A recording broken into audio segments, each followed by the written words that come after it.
Hello everybody, welcome back to Hope Studio. My name's Andy Kennedy. This is Georgie Taylor. We're part of the Youth with a Mission missional community in the heart of England. And we have yet again a wonderful guest to inspire us with some hope today. We do, Andy. We're really excited. Welcome again, guys. We're excited to be with you again and to be sharing some of that hope and some of what is going on here in this season. And I want to introduce today an amazing guest, Dustin Frugé, who is part of, we have the privilege of working together actually, don't we? Dustin is one of the core leadership team members here, along with myself and another amazing lady called Becky, who's also from America. Dustin has joined us this morning so that we can interview him and hopefully share some of what he sees God doing in this season. So welcome, Dustin. Thank you very much. Thank you for having me. Yeah. Can I ask you, first of all, Dustin Frugé, a very interesting name. Yes. Sounds a bit French to me. But you grew up in Texas. That's right. Is that right? Yeah. Any little bits of story you can tell us about that? Sure. I have many great memories of growing up in Texas. So Frugé, first of all, to make a comment about that, comes from my dad's side of the family, which is from Louisiana, which has a heavy Cajun influence. So Frugé is a pretty common name in the Louisiana area. But then my dad, my family, obviously, we grew up in more central Texas, so the Fredericksburg area of Texas. And so there I grew up, spent my whole life there. Actually, my parents built the house that we lived in about pretty much the same time I was born. So the house that we grew up in was pretty much the same age I was. And it was right in the middle of my grandfather's ranch. And so I have many memories of growing up on the ranch. On the ranch, That's ranch right. dressing and all of that. That's right. It's grown in the trees? No, not really. So, I mean, just the freedom to explore anywhere. We used to run around with our shoes off, climbing trees. Cattle, we're talking cattle. That's right, cattle. We did have sheep whenever I was younger, and we would shear the sheep and everything. But cattle was, in large part, the biggest part of the ranch business, and so we would help with as much as we could at a young age with taking care of the cattle, so feeding them and collecting them whenever they were born, and lots of different things. We'd mark the cows, obviously, so the ranch, of course, had boundaries, but there were other ranches around us, so we'd have to have ways to distinguish our cows from other cows in case they got mixed together, so we would help with that, and the baling hay and all kinds, so the food, getting the food together, so lots of work whenever you grow up on a ranch. So. I'm a Kennedy. I didn't realize I had this in common with you. Seemingly my ancestors were cattle stealers. Oh, right, yeah. We used to steal other people's and rustle them, so probably just as well we didn't grow up next to you. So Brilliant. Fun. So good. And tell us, because you're not here on your own, are you? That's right. Tell us about your beautiful family that you have with you in missions. Yes, so my wife and I met before my YWAM days, and she was probably my introduction into YWAM.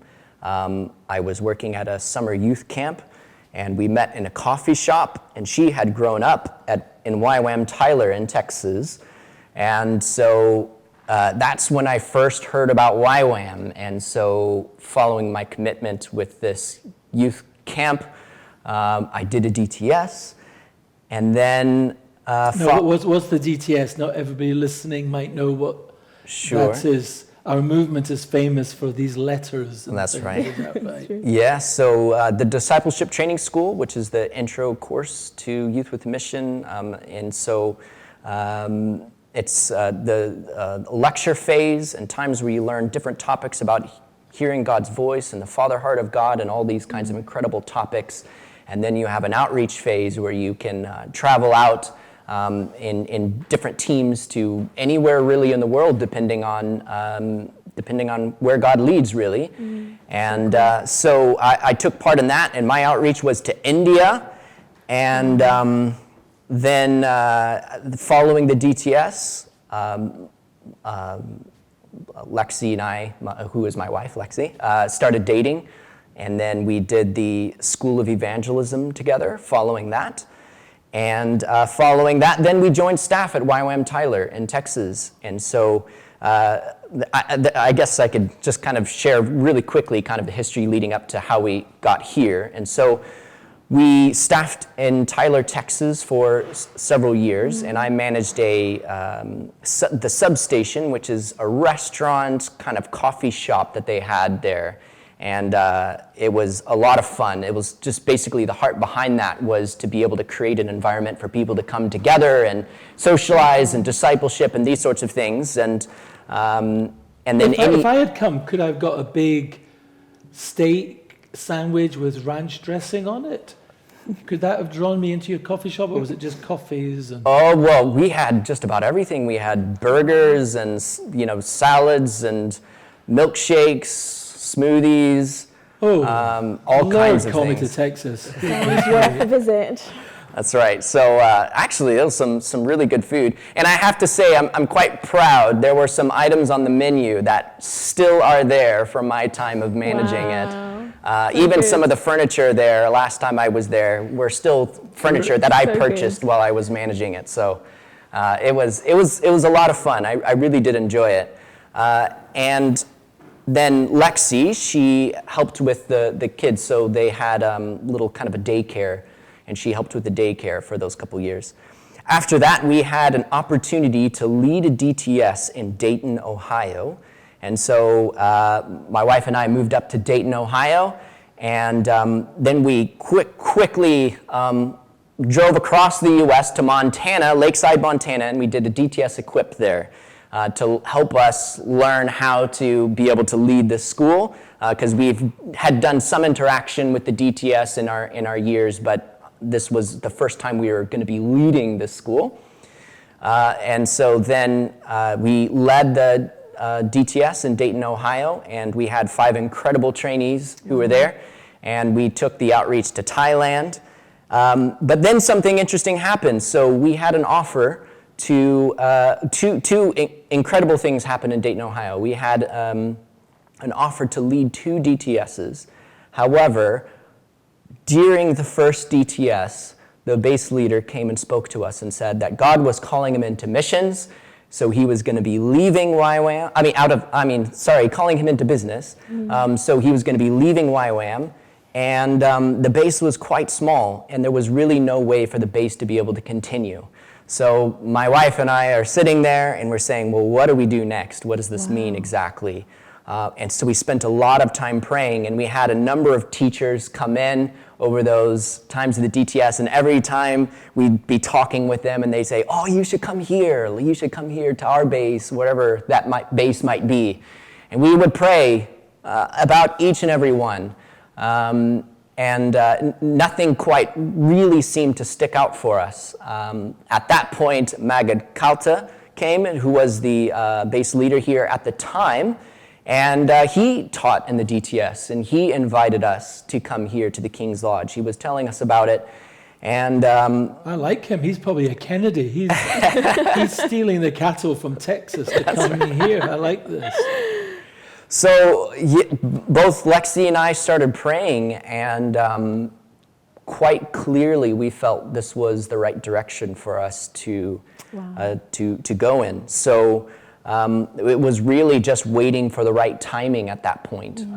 And so the DTS ended, and we didn't feel like it was the right timing. And so we decided to return to Texas, where we staffed with a maternity home there called Father Heart, which is under the umbrella of Living Alternatives, which does a lot of work with pregnancies and women and mothers, fathers, and all kinds of different work there in Tyler, Texas, in that area. So we worked there for 2 years, and we lived in the maternity home, working with the girls. It's a live-in environment, so you're interacting with these girls every day.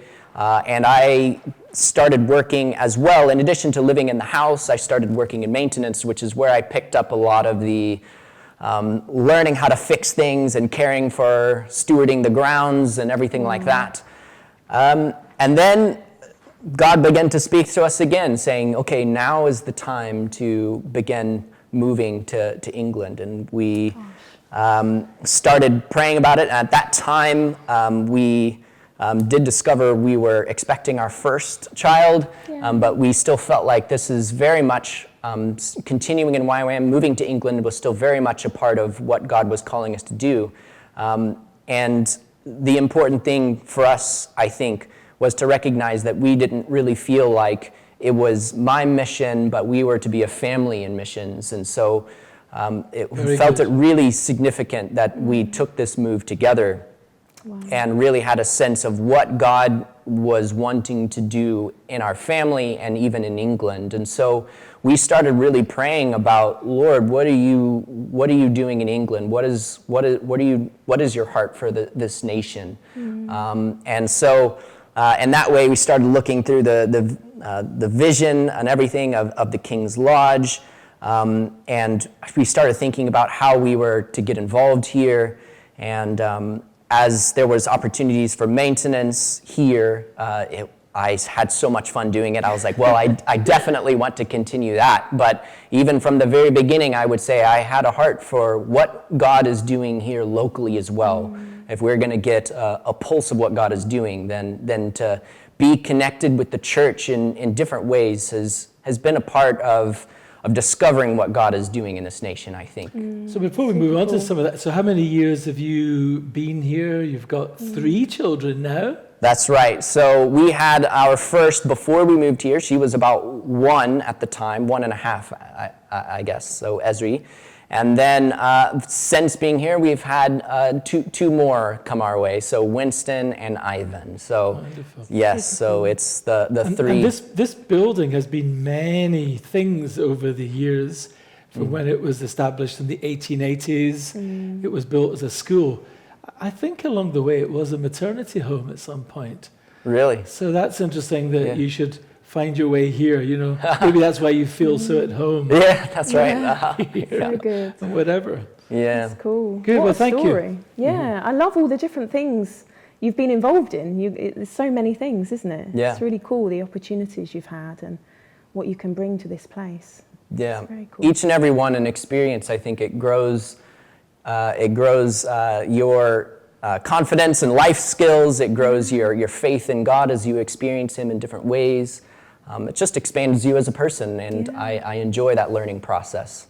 So. Now, just before we move on, learner. Dustin, what do you miss about not living in Texas? What is it you've had to really sacrifice, give up? Yeah, probably the most significant thing for me is just being apart from friends and family. You don't realize, particularly as you have children, the significance family does play in their growth and development. And of course, your family also means so much to you. So having grandkids away from grandparents is difficult, I think.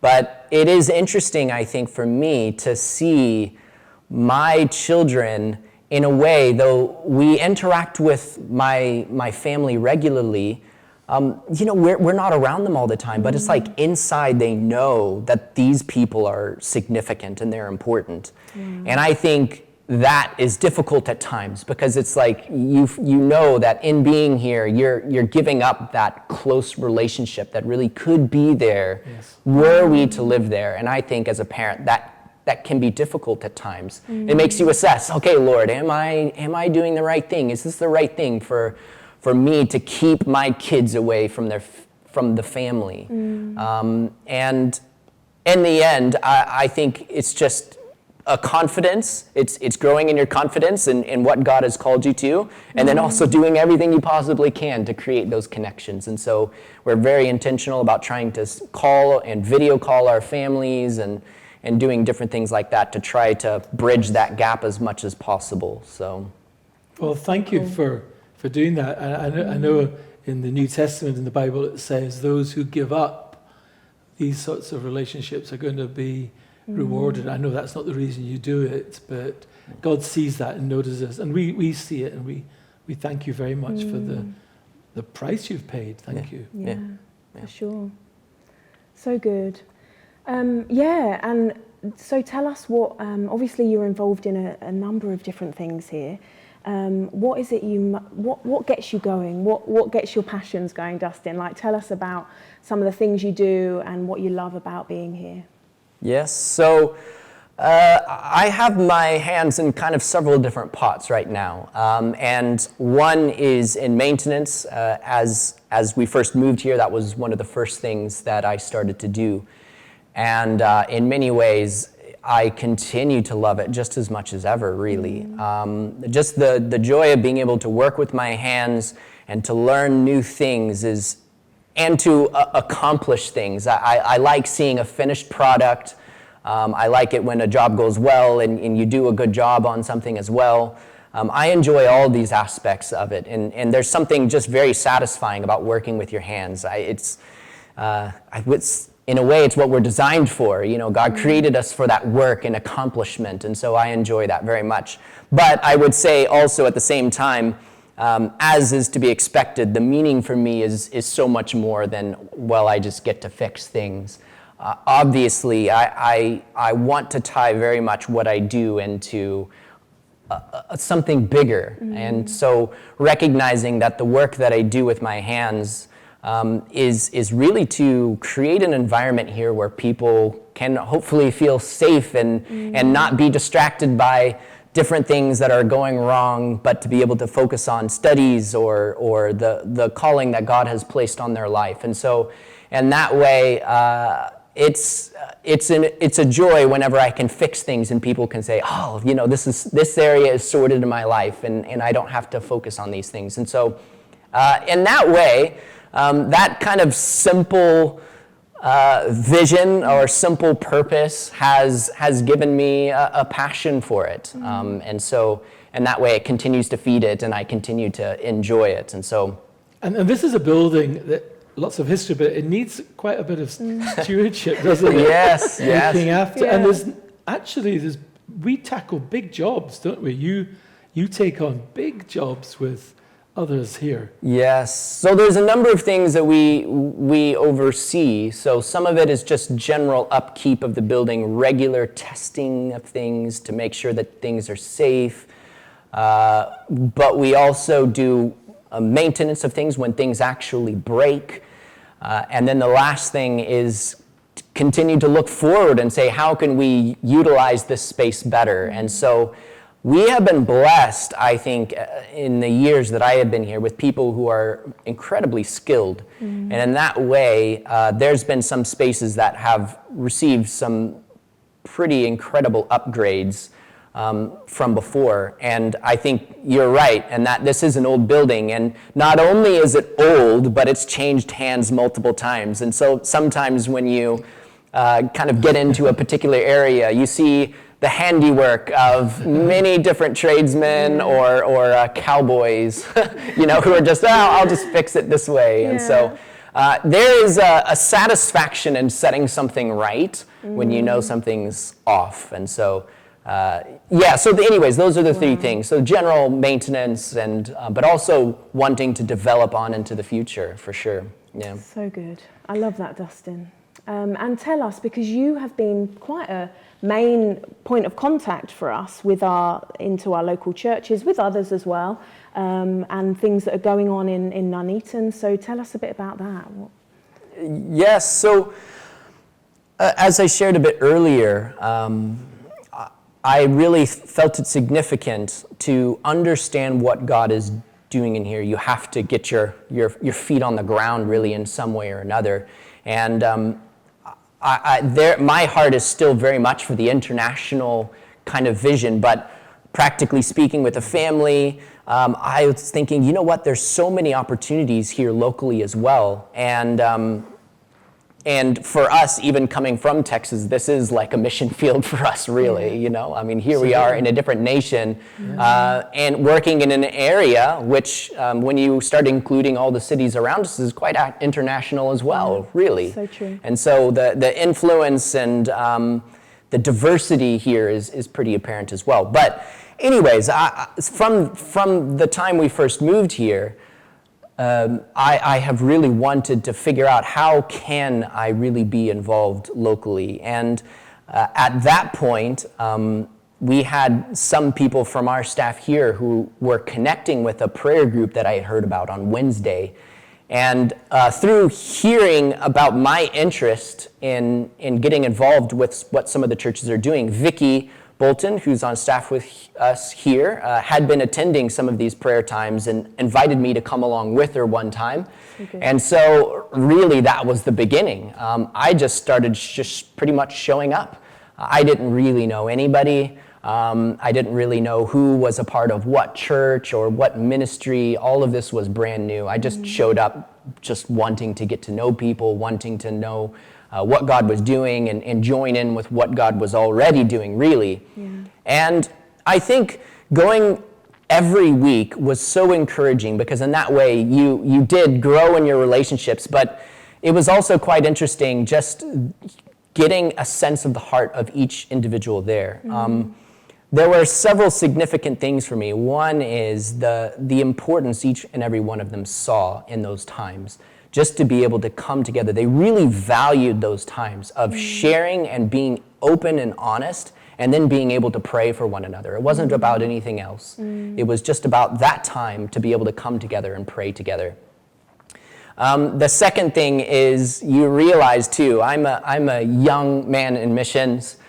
In ministry, I really haven't been in ministry for very long, at least in comparison to many of others who serve in ministry of different kinds. To see the faith and endurance of some of these individuals who really deal with so much on a daily basis was encouraging for me, because you just realize sometimes I feel at the end of my rope with something, and then I hear some of the things that they have to deal with, and just continually in awe of that faith and that strength that they show despite whatever might be coming their way, really. So that was really encouraging. But the last thing, I think, was a growing sense that they wanted to do more together. And there had been thoughts and various ideas of how do we really join together more and more in what we're doing. And so at that time, there was a thought, an idea to bring in the rock and have a rock conversation, which is redeeming our communities. And so there was a time whenever different people who were a part of different organizations around the town and people who really wanted to see a change in their community, they were all brought together into these round tables to share about different things that their group might be doing. And in that way, you start creating these different connections. And it was, I think, a really incredible time because the connections there were then formed, and people started realizing, actually, there's quite a lot happening. And if we just start creating those correct connections, then some really incredible things can come from those times. And I think that began to stir in the thoughts of many of the pastors and ministers about what opportunities that could be done here as well. And so there had been thoughts and ideas for many years already about having a building that we could run local outreaches out of. And then, not long after that really is when Jet Jones came in and really started to share her heart and her vision for this local area. And then from that is kind of how Saints first got started. So Saints is the name of this collaboration that's growing with all the churches, and we as a movement are in the middle of that with them. That's right. You might not know this, but next week our guest in Hope Studio will be none other than Jet Jones. So please come back in again and hear a lot more about the Saints' vision. Yes, I look forward to hearing more about that. Of course, whenever she came in, she gathered a lot of the ministers together, and so She invited me to be a part of the steering group as well, and so I've had the joy of being able to walk alongside her and see this project really develop more and more, and it's really been a privilege. So. Wow. Incredible, huh? Yeah. So good. Well, Dustin, I just think it's been so encouraging to hear all the different things, the way the Lord has brought you to this place, all the different things, the opportunities He's given you, the different skills that you carry, and the different ways you've been able to use those in missions as well. And because I think sometimes we can think it must look like one way, but actually there's many different avenues you can go, isn't there? Right. As you obey God. So thank you for coming and sharing. And I just wonder, I think as we've been praying about this time, it's like we want to just, as we have been sharing about what God is doing in this season, and is there anything, obviously there's a lot going on in the world right now, you know, there's so much happening, and it's been a very challenging season for many.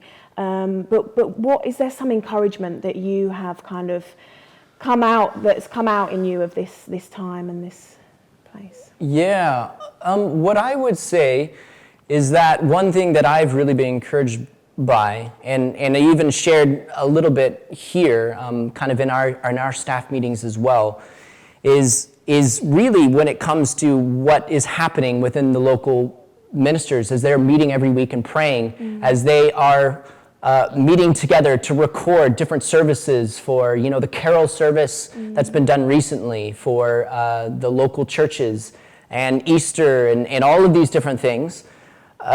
It's that God is at work, and what is happening here is the sort of thing that you pray and you want and you dream for, is that you have a local group of ministers that aren't afraid to work together, to put aside anything that needs to be put aside and just say, we want to work together because we recognize that we're stronger together, and that there is actually fruit that is coming from this. And in the times that we're sharing together, we're worshiping together, we are working together in these various outreaches, it's incredible. You know, I think about the times that we went on outreach. That was the thing that we prayed for. Lord, would you bring the churches together to work together? Lord, would you unite what you're doing here in this city or wherever it might be? I remember praying that in Mexico City when we did an outreach in Mexico City. Wow. And just to say, in this little town, you know, in the middle of,